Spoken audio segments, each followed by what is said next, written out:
Hello students, welcome to in this video. आज हम start करने जा रहे हैं आपके बीएससी मैथमेटिक्स का एक बहुत इंटरेस्टिंग और बहुत important chapter, that is matrix. तो आइए देर न करते हुए इस वीडियो को शुरू करते हैं। तो यहाँ पर मैट्रिक्स की सबसे पहले देख लेते हैं डिफिनेशन क्या होती है, मैट्रिक्स कहते किसे हैं। A rectangular arrangement of numbers in rows and columns is called a matrix.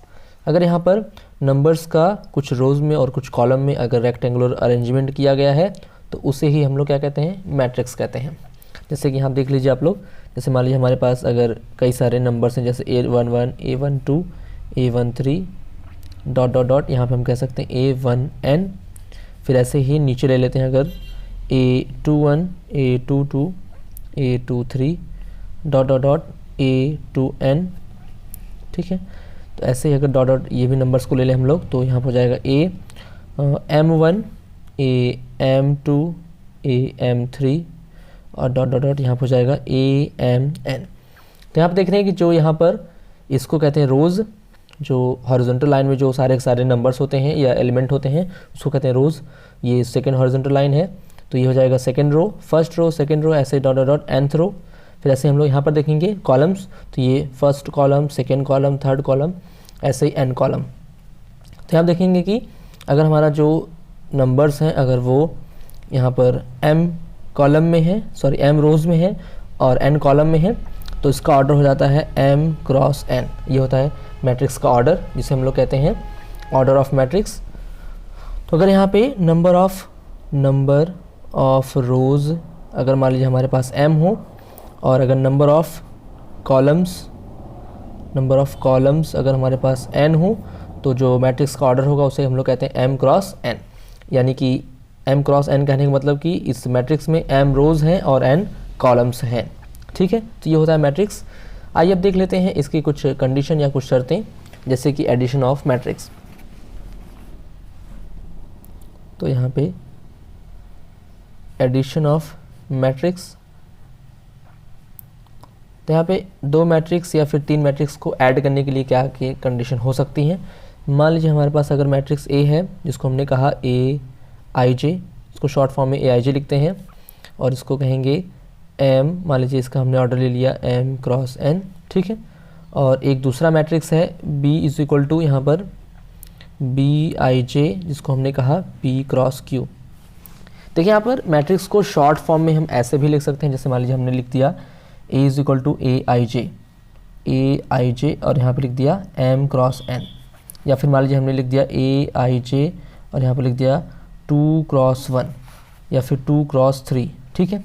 तो कहने का मतलब यहाँ पर जो I रिप्रेजेंट कर रहा है वो रिप्रेजेंट कर रहा है किसको, वो रोज़ के एलिमेंट को रिप्रेजेंट कर रहा है, और जो जे रिप्रेजेंट कर रहा है वो कॉलम के एलिमेंट को रिप्रेजेंट कर रहा है। जैसे कि हमने अगर यहाँ पे देख लें कि इसमें m की वैल्यू कितनी है, m की वैल्यू है 2 और n की वैल्यू है 3। इसका मतलब इस मैट्रिक्स में 2 रोज़ हैं और 3 क्या है, कॉलम है। तो मैट्रिक्स जिस तरह से बनेगा A यहाँ पे हो जाएगा 1 1 और फिर यहाँ पर A12 और A13, तो 3 कॉलम हो गए, या यह पहला रो है और 3 कॉलम हो गए, कॉलम ऐसे बनाएंगे हम। तो यहाँ पर दूसरा हो जाएगा A21, A22 और A23। तो ये देखने 3 कॉलम बन गए, पहला कॉलम, दूसरा कॉलम और तीसरा कॉलम, और ये 2 रो बन गए, ठीक है। तो हम मैट्रिक्स को शॉर्ट फॉर्म में ऐसे भी लिख सकते हैं AIJ के फॉर्म में, जहाँ पे ये पहला वाला जो यहाँ पे टर्म जो रहेगा वो रिप्रेजेंट करेगा रोज़ को और दूसरा रिप्रेजेंट करेगा कॉलम्स को, ठीक है। तो यहाँ पर अगर कोई भी मैट्रिक्स इस फॉर्म में मान लीजिए है A, इस फॉर्म में AIJ M क्रॉस N और BIJ है P क्रॉस Q, तो इसका एडिशन करने के लिए यहाँ पे कंडीशन क्या है कि दोनों मैट्रिक्स हैं उनका ऑर्डर क्या होना चाहिए, सेम होना चाहिए। यानी कि M क्रॉस N इक्वल होना चाहिए P क्रॉस Q के, या फिर कह सकते हैं कि M इक्वल होना चाहिए P के और N इक्वल होना चाहिए Q के, तभी जो है मैट्रिक्स का एडिशन पॉसिबल है।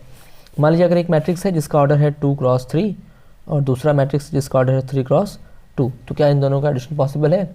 जी नहीं, इन दोनों का एडिशन पॉसिबल नहीं है, क्योंकि 2 3 के इक्वल नहीं है और 3 2 के इक्वल नहीं है, इसलिए इन मैट्रिक्स का एडिशन या सब्सट्रैक्शन नहीं हो सकता है। तो मैट्रिक्स का एडिशन या सब्सट्रैक्शन करने के लिए कंडीशन ये है कि जो उसके ऑर्डर है या फिर नंबर ऑफ़ रोज़ हैं, दोनों ही मैट्रिक्स के नंबर ऑफ़ रोज़ इक्वल होने चाहिए और नंबर ऑफ़ कॉलम्स भी इक्वल होने चाहिए, या फिर कह सकते हैं कि दोनों का जो ऑर्डर है वो इक्वल होना चाहिए। तो ये होती है इसके एडिशन और सब्सट्रैक्शन की कंडीशन। आइए देख लेते हैं कि अब मल्टीप्लिकेशन की क्या कंडीशन होती है मैट्रिक्स में। अगर मान लीजिए हमारे पास एक मैट्रिक्स है A is equal to AIJ, इसका ऑर्डर है M क्रॉस N, और दूसरा मैट्रिक्स है B is equal to BIJ, जिसका ऑर्डर है मान लीजिए P क्रॉस Q। तो इन दोनों के मल्टीप्लिकेशन के लिए या फिर A क्रॉस B निकालने के लिए क्या कंडीशन होनी चाहिए?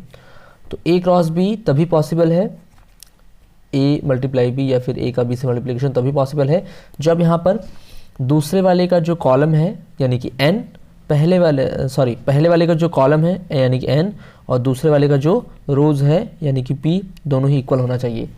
यानी कि N इक्वल होना चाहिए किसके? P के, तभी इस मैट्रिक्स का जो है मल्टीप्लिकेशन पॉसिबल है। फॉर एग्जांपल मान लीजिए हमारे पास A अगर है, यहाँ पर A मैट्रिक्स है AIJ 2 क्रॉस 3 का, और B मैट्रिक्स है यहाँ पर मान लीजिए हमने ले लिया AIJ, ये भी है 2 क्रॉस 3 का, तो क्या इसका मल्टीप्लिकेशन पॉसिबल है? तो यहाँ पर देख रहे हैं कि जो फर्स्ट वाला जो मैट्रिक्स है उसका जो कॉलम है वो सेकंड वाले रोज़ के इक्वल नहीं है। यहाँ पर इसमें नंबर ऑफ़ कॉलम 3 है, इसमें नंबर ऑफ़ रोज़ कितने हैं? 2 हैं, यानी इस मैट्रिक्स का मल्टीप्लिकेशन पॉसिबल नहीं है। यानी हम A इंटू B या फिर A क्रॉस B नहीं निकाल सकते हैं, ठीक है, A और B का मल्टीप्लाई नहीं कर सकते हैं। तो देख लेते हैं क्या B का A के साथ मल्टीप्लाई कर सकते हैं, B का A के साथ मल्टीप्लिकेशन पॉसिबल है। तो देख रहे हैं कि B हमारा जो मैट्रिक्स है वो है AIJ और 2 क्रॉस 3, और यहाँ देख रहे हैं A जो मैट्रिक्स है वो क्या है AIJ और ये है 2 क्रॉस 3।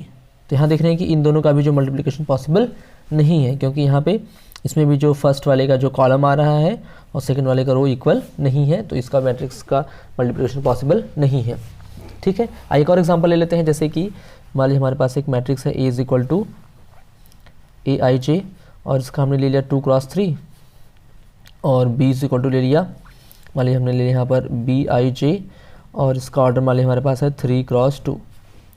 तो देखेंगे कि जो पहले वाला जो मैट्रिक्स है उसका जो कॉलम है वो सेकंड वाले मैट्रिक्स के रो के क्या है? इक्वल है, यानी 3 इज इक्वल टू 3 है।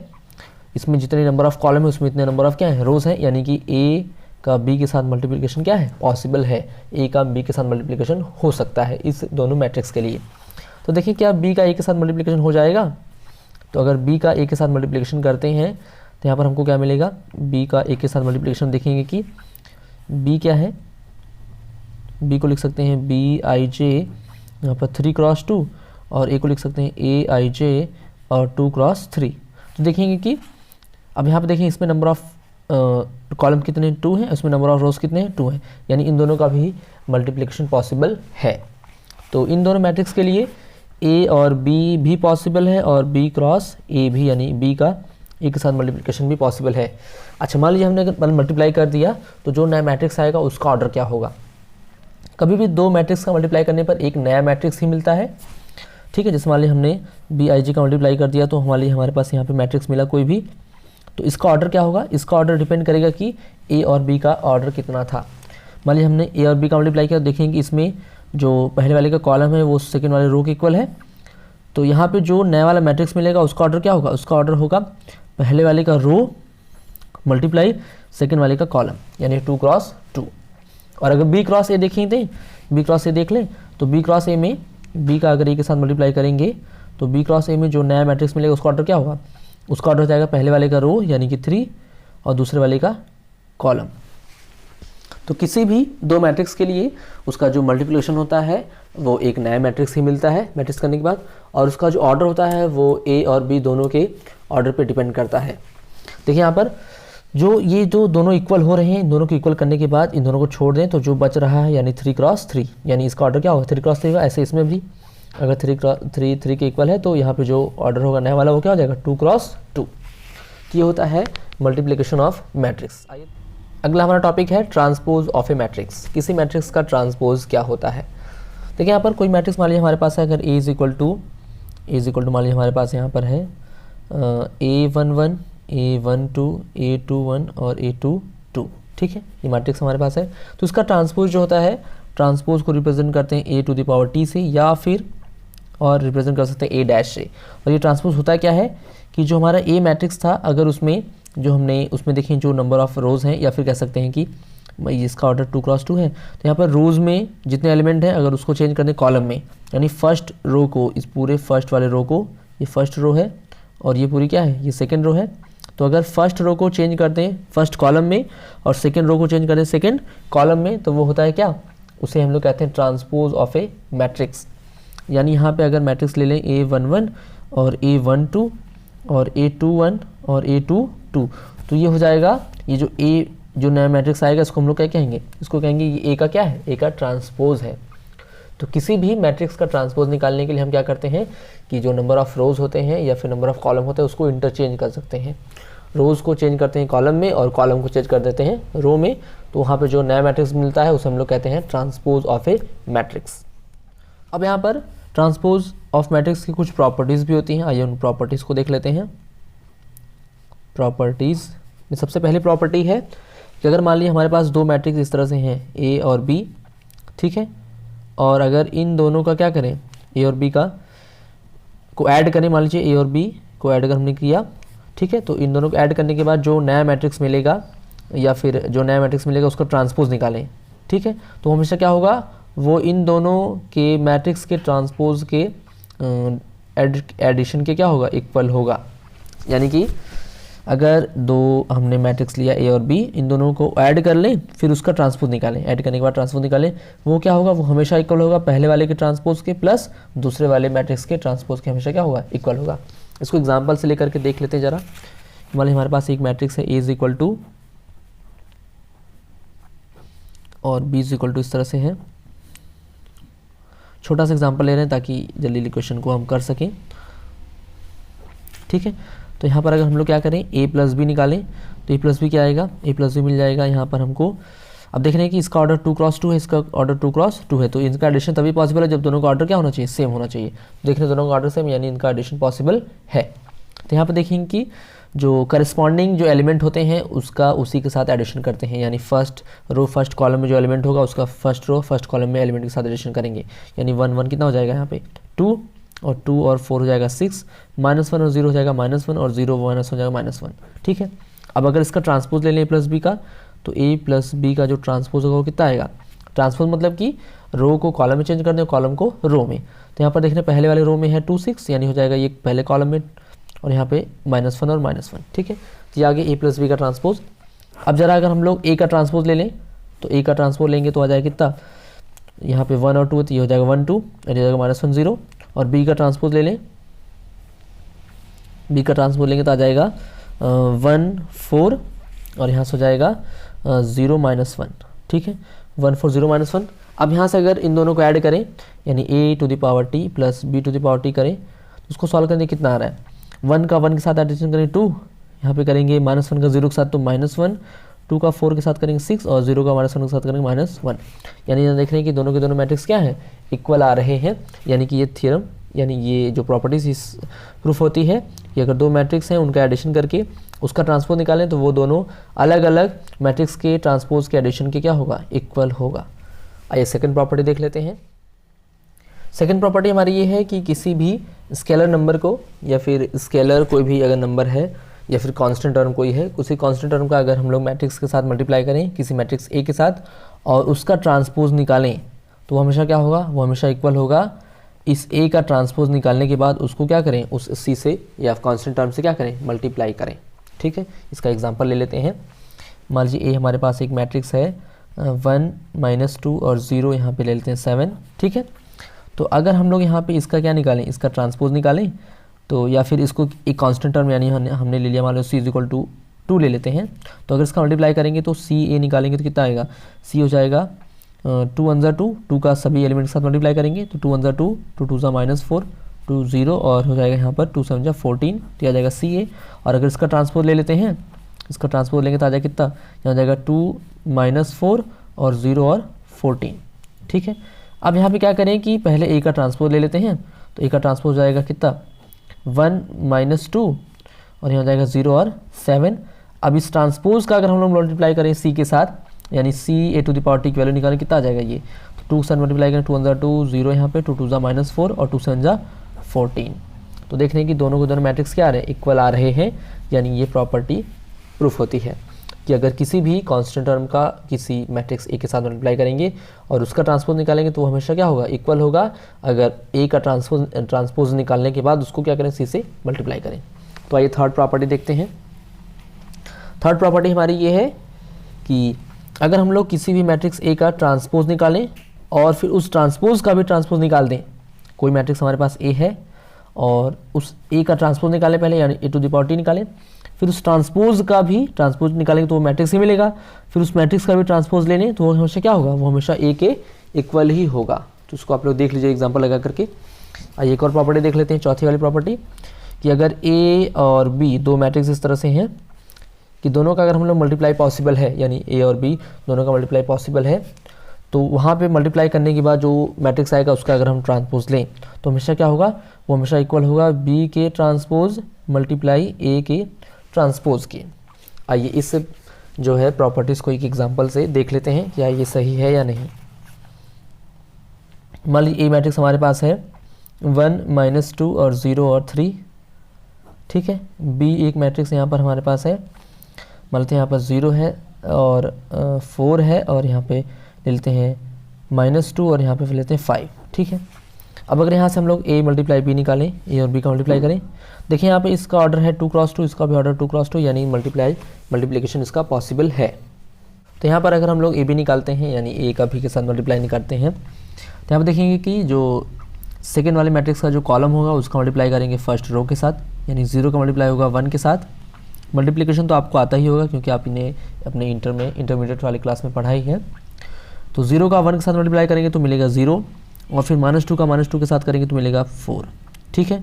फिर यहाँ पे इसी फर्स्ट कॉलम का ही सेकेंड रो के साथ करेंगे तो 0 का 0 के साथ मिलेगा तो 0 जाएगा, और -2 का यहाँ हो जाएगा -6, ठीक है।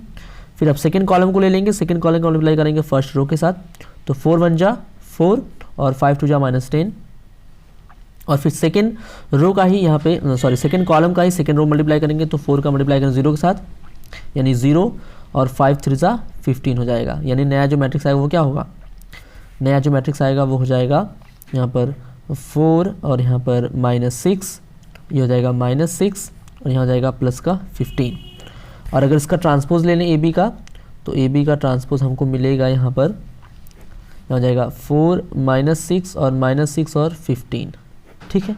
अब यहाँ क्या कर लें कि और अब यहाँ पर ए और बी का अलग अलग ट्रांसपोज ले लें, तो ए और बी का अलग अलग ट्रांसपोज लेंगे तो यहाँ हो जाएगा 1 -2 और 0 3, और ऐसे बी का ट्रांसपोज ले लेंगे तो बी का ट्रांसपोज लेंगे तो 0 4 और -2 और 5। अब यहाँ पे अगर हम लोग इसका मल्टीप्लाई करें, यानी बी पावर, ये हमने ट्रांसपोज लिया है, तो बी का ए के साथ मल्टीप्लाई करें, यानी बी हमको निकालना है तो क्या कर सकते हैं, बी पावर टी और ए पावर टी निकालना है तो बी वाले टर्म को पहले लिख लें, 0 -2 और यहाँ पर हो जाएगा 4 5, ठीक है। और यहाँ हो जाएगा दूसरा वाला 1 0 और -2 और 3, ठीक है। ये हमने बी को लिख लिया और फिर ए को लिख लिया। अब अगर इसका मल्टीप्लाई करते हैं तो यहाँ क्या मिलेगा हमको, सेकेंड वाले कॉलम का फर्स्ट रो के साथ, यानी 1 का 0 मल्टीप्लाई करें 0 और यहाँ जाएगा प्लस का 4, फिर ऐसे फर्स्ट कॉलम का सेकेंड वाले रो के साथ करेंगे तो 4 1 जा 4 और यहाँ हो जाएगा -10, और 4 -10 हो जाएगा कितना, -6। फिर ऐसे सेकेंड कॉलम का फर्स्ट रो के साथ करेंगे तो 0 का 0 हो जाएगा और 5 यहाँ जाए कितना, ये 3 है, 3 2 जा -6 आ जाए यहाँ पर, ठीक है।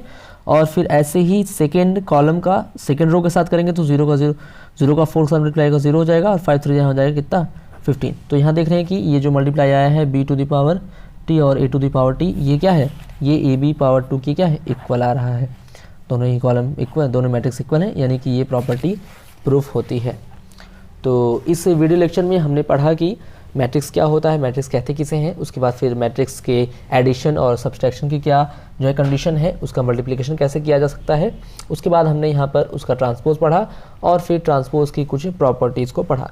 तो फिलहाल इस वीडियो लेक्चर में इतना ही, मिलते हैं नेक्स्ट वीडियो लेक्चर में इसके टाइप्स ऑफ मैट्रिक्स के साथ।